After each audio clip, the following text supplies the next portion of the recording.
So parents need to be cognizant about who is funding the sexual education that their kids are consuming. It's not just about what it is. You have to follow the money too and think, okay, why would the UN be pushing this so hard? Why does the UN want to plant seeds that pornography is acceptable for young children?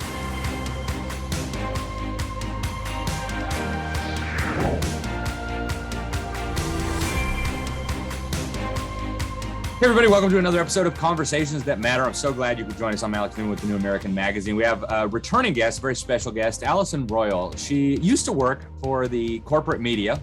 She was a great reporter there, and then they got rid of her because she wouldn't take the injection. One of the few who stood by her principles and refused and lost her job in corporate media as a result. We had her on very recently just to talk about the corporate media, the vax mandates. I got a ton of good feedback from our viewers and our listeners. So thank you all for that. And we decided to bring her back. She's just, she's got so much insight into so much of what's going on. And lately she's been working on some topics that are very close to us too. We have talked about these a lot on these programs. Of course, we are extremely concerned about what's going on in the schools. And Allison has been digging into what is going on in the state of New Jersey with what I think is dishonestly called sex ed and so on. Allison, thank you so much for joining us. It is wonderful to have you back. Tell us what they are doing in New Jersey that caught your attention. Well, great to be back, Alex. Thank you for having me back. So New Jersey, some schools there use a sex ed provider called Amaze that I understand you're familiar with too, but it's not just some schools in New Jersey that are getting their sex ed through this digital education provider called Amaze. There are schools all over the country and all over the world. Pretty much every continent in the country uses this. We're talking 700,000 students in the United States, according to its annual report. And it has these digital toolkits, videos, lessons that are used, and they have different lesson plans for kids of different ages, as you might expect, like what you would teach a really young kid versus a high schooler. It would be different curriculum, but some of the things that came out of it were surprising. I think the biggest is, first of all, how it gets its money, but second of all, is there was a sex education video for elementary school students that was getting a lot of attention online, and it was talking about pornography. And the question was, is it normal to watch porn? And the answer was yes. Is it normal to watch porn? Hashtag Ask Amaze! Yes, it's normal. Lots of people watch porn. After all, it's right there and it's free. It still prefaced it with that porn is unrealistic and it's somewhat like superheroes, things are exaggerated, and real sex is very much not like pornography. But you're also telling young children, is it normal to watch porn? And the answer is yes. And these are not consenting adults. I mean, we could dive into the ethics of pornography and the fact that a lot of these people are sex trafficked anyway, but assuming it is completely legally made, I don't know how much of that like realistically exists. But if you want to make that argument, is this acceptable for young kids, and should we even be planting the seed? So I looked into who's funding Amaze, and Amaze is funded, its fiscal sponsor is this company called Advocates for Youth, which makes a boatload of money, takes a ton of money from taxpayers for government grants. And not only that too, it's primarily receiving money from Planned Parenthood, different Planned Parenthoods all over the world, and the UN. And anything that the UN gives money to, I'm suspicious of, rightfully so. Yeah, and I can't say I blame you.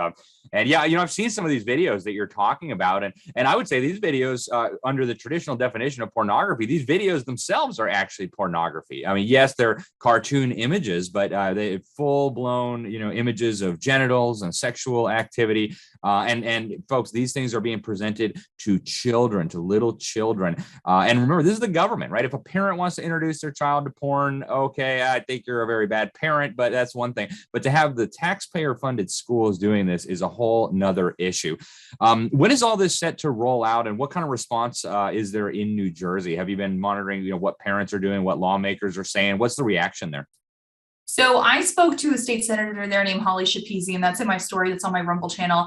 And she had some big concerns, and some things that she said that, struck a chord with me. As she goes, I have two kids and I'm very open with them. I'm an inclusive person. But I think we also have to realize that these are children that we're talking about, and this content needs to be appropriate for children and tailored to children. And maybe that's not the case here. It's set to roll out in the beginning in, I believe, September of this year. There's been a big fuss over it. Their governor Murphy, he gave what I felt like was a very, he gave a kind of a non-answer when he was asked about it. I mean, you've played this game before too, like politicians, they give half answers. The Department of Education in New Jersey says that it is not giving any money directly to Amaze. It doesn't have a state partnership with Amaze, but I think we have to think bigger than New Jersey, because whatever state you're in, there are teachers that are getting their sex ed through this because it's easy. They have the lesson plans available online. It's already paid for and funded and written out for you. And it's not just that. These videos are primarily on YouTube, and YouTube content that is designed for kids. It's a kids YouTube channel that has all of these sexual education videos, including that one about pornography. So you can just play it. If your kid's still going to school through Zoom, it's really easy to just have your kid click on a link. But the fact that it is so accessible to children is also part of the concern and part of the irony. I mean, I also looked into sexual education in California, and there's a company that some people are using that it teaches children to masturbate using food. I don't know if I can say that, but which is ironic. Seeing those videos. Yep. Yeah. And I did a whole in-depth report about that, the amount of lobbying money and taxpayer money that is going into that, and that it's receiving government money, $19,000 in fact. And I mean, Amaze is making way more money than that company made. So parents need to be cognizant about who is funding the sexual education that their kids are consuming. It's not just about what it is. You have to follow the money too and think, okay, why would the UN be pushing this so hard? Why does the UN want to plant seeds that pornography is acceptable for young children? Or, you know, I don't have children at this point in my life, but I would not want my 9-year-old watching porn. No question. I don't think that should be controversial. Yeah, right. You would think, I mean, a few years ago, none of this would have been controversial. And yet now you got raging mobs out in the street. We're going to teach your kids whatever we want. And it's such a problem. I mean, I wrote a paper in college, and I did take sexuality studies in college, but like I was an adult. And I remember one of the things that we had to study was like how porn is impacting the brain of young kids. And at the time, this was probably like 7 years ago, it was talking about how the average American starts watching porn regularly at 11 years old. Now it's even younger. Now it's like 9 years old. I remember being so innocent when I was 9 years old. I remember I had to Google baby birds for a project, and or chicks instead of baby birds, and it came up like hot chicks. And I remember like running to my mom all scared, like, Mom, what are chicks? Oh, wow. And now kids are just like normally exposed to that, and that's replaced. I mean, that's going to develop their brain. That's going to set a script in their mind forever. Yep. It's so true. And, this battle's been raging in New Jersey for a long time. I actually went up there to speak a few years ago for a wonderful group up there, Protect Your Children. They had a conference with, some state senators and some politicians and some other people. And they keep pushing, right? They keep pushing and pushing. And I wonder too, you mentioned that Planned Parenthood is tied to this Amaze group. I wonder if there's not a financial conflict of interest there, because these videos, these programs are out there getting kids fornicating, having all kinds of sex. And then, we're pregnant now, we need to go have an abortion. So Planned Parenthood is raking in the big cash. Planned Parenthood, of course, founded by a racist and a eugenicist. What do you think about what's going on in Florida, Allison? Here it's been a raging controversy because our governor banned, and our legislature banned in state law teaching children K through 3 about homosexuality, gender, all this transgender LGBT stuff. And for some people that's controversial, although it seems to be pretty popular with Democrats. What are you hearing about that? I think the controversy is in the fact that somebody decided to give it a catchier name that rhymes, and that's what caught on. It's called the Parental Rights and Education Act, but you wouldn't know that if you just turned on corporate news. You would think there's a real bill called the Don't Say Gay bill. If you're listening to this and you don't know better, I forgive you, but just to set the record straight, there is no such thing as the Don't Say Gay bill. I get that it's catchy. It doesn't exist. I had a family member with complete sincerity say, can you believe they're not allowed to say gay in Florida anymore? And was not joking. And I said, have you read the bill? And she goes, oh no. I'm like, well, before you have an opinion on any bill, whether you're for it or against it, you should probably read it. That's a bill that takes only about 10 minutes to read. I think people don't know what it is. You explained it really well, that it's banning sexual education in certain discussions to really young children, K-3. There are people who think that you cannot walk around and say the word gay. These are the same people who will share articles on Facebook where they just read the headline and they don't read the body of it. I think the original bill wasn't controversial enough, so they had to rename it something so bad so that they could possibly defend not being against this bill, because saying, oh, I want to teach kindergartners about sex sounds bad. So they have to come up with a better argument about it. Yeah, you're exactly right, and that's been my experience here in Florida. It's a manufactured controversy. Folks, we're going to go to break. We'll be right back on the other side of these messages with our guest, Allison Royal. Stay tuned.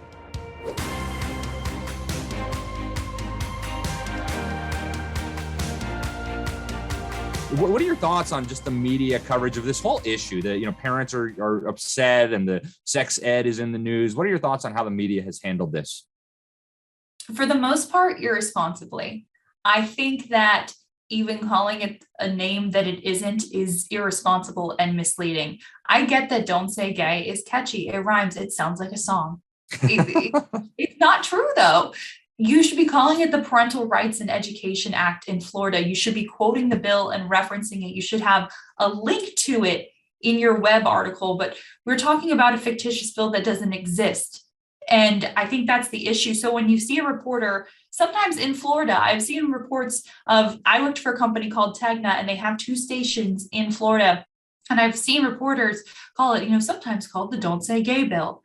You are giving oxygen to something that doesn't exist. Look, if you're against the bill, you have every right to be, but the media coverage of it has been misleading by you're making up a new bill is kind of what it sounds like. And, they'll play sound bites of people at these rallies who are against the bill, who will talk about, how it's oppressive and it bans free speech to not be able to say the word gay, as if that's an actual piece of legislation that's making its way and was passed in Florida. It's not sincere.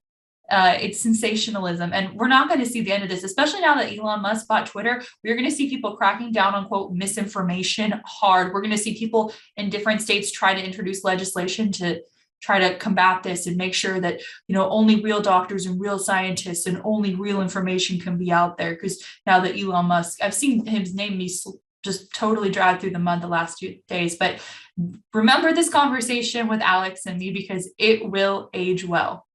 That's what's happening next. I guarantee it. You are absolutely right, Allison. And I've been looking at Barack Obama's Twitter feed and Hillary Clinton's Twitter feed, and this new EU law banning illegal content and fining the big tech companies if they don't shut down whatever the EU claims is illegal. And you're absolutely right. That is where this is going. What do you think when they're talking about misinformation and disinformation? What do you think they mean? Because they've actually called some of our articles at the New American misinformation or disinformation, and then we've been proven correct. In some cases, they've even had to back down. But what do you think they mean when they talk about misinformation or disinformation that they want to get out of our discourse to promote, as Hillary Clinton put it, global democracy? Well, she's a piece of work. I say that as an independent. Like, I'm not a Republican, I'm not a Democrat. But I mean, if you want to talk about the UN, connect the dots and go down a rabbit hole and look into her, the writing's on the wall. I'll just put a pin in that. But anyway, when you're talking about misinformation, you're talking about whatever big pharma has classified as misinformation. I remember when I was a corporate reporter in San Diego, we gave a ton of news coverage to why the beaches need to be shut down. All the mayors in all the different cities in San Diego County and the county supervisors closed all the beaches because a scientist at UC San Diego said that COVID could spread in the water to surfers, and a surfer 60 feet away, you could give COVID to them, it would spread through the wave to the salt water, it could give them, and it could kill them. And that people could just start dropping dead on the beach on their surfboard.